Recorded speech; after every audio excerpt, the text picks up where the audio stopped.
All right, guys, I got an interesting clip here. So Charlie Kirk, MAGA right-wing Republican commentator, throws his little TPUSA Republican convention event where he's, the guy's having a hard time defending Donald Trump, as is everyone. Donald Trump illegally launched a war against Iran, and he's not releasing the Epstein files, right? So the whole world's looking at him like, dude, are you really caping for child pedophiles now? Like, what's going on here, right? So it's getting hard to continuously dick suck Donald Trump like Charlie Kirk does 24/7, right? So he brings on Dave Smith, who's an anti-Zionist, pro-Palestinian commentator, to debate a pro-Israeli guy named Josh Hammer. I don't know who this guy is. I don't even think that's his real name. It might be like Hammerstein or something like that.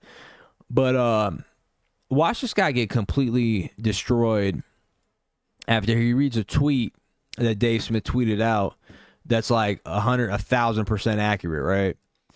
And he's using that as like a way to, I guess, discredit Dave Smith. Let's get into this. Dave Smith, July 8th, 2025. In the last month, Donald Trump has launched a war of aggression on behalf of a foreign government, exploded the debt, announced that he's continuing the Biden policy of arming Ukraine, and covered up a giant child rape operation. So according to my interlocutor, Donald Trump is not just engaging in wars on behalf of a foreign government, he is also covering up the world's giant pedophilic child sex trafficking ring, allegedly, I presume, on behalf of a foreign government as well. So I'm disgusted, frankly, that this man is on stage, but I'll end it at that. Okay, well, got it. So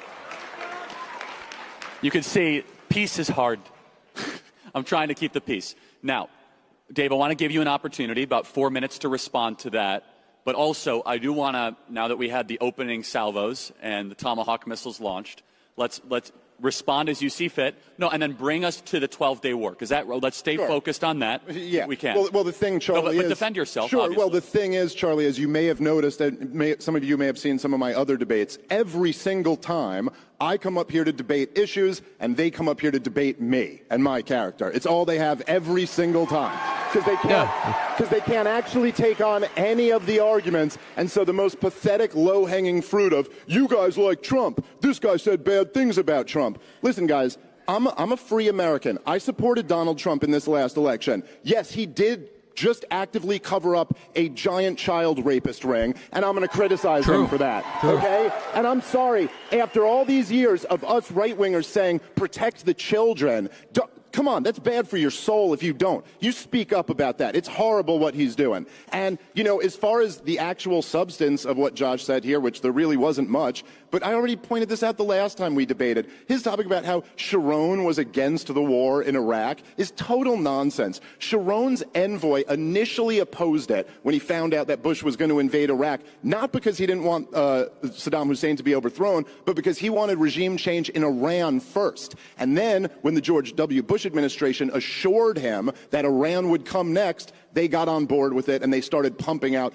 all types of propaganda about how Saddam Hussein's nuclear secret sites that didn't exist. And Benjamin Netanyahu, the longest-serving prime minister in Israeli history, that year, in 2002, came to Congress and testified under, a congressional testimony that anyone can go watch, and advocated not that the U.S. let Israel do it, but that the U.S. overthrow Saddam Hussein. I believe his words were, I guarantee that peace will spread through the region. And he also advocated that we overthrow Muammar Gaddafi and the mullahs in Iran. So you're just wrong about it. That's not true. And yes, have I been critical of Donald Trump when I think he gets things wrong? Yeah. I think that's what we should do. This is America. You criticize the government when they get things wrong. Yeah, shout out to Dave Smith, guys. I can't believe how people still think like Donald Trump is like this peacemaker. The guy's obviously willing to go to war. He's always had blood on his hands. He took out number 2 for Iran.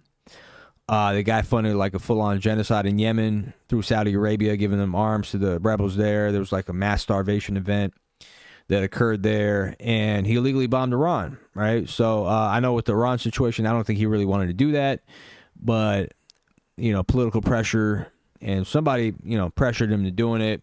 We don't know what they have on him. That's where the whole Epstein drama comes into play. Like, oh, do they really have something on Trump? Is that why he's acting on completely the opposite of what he campaigned for? What's really going on, right?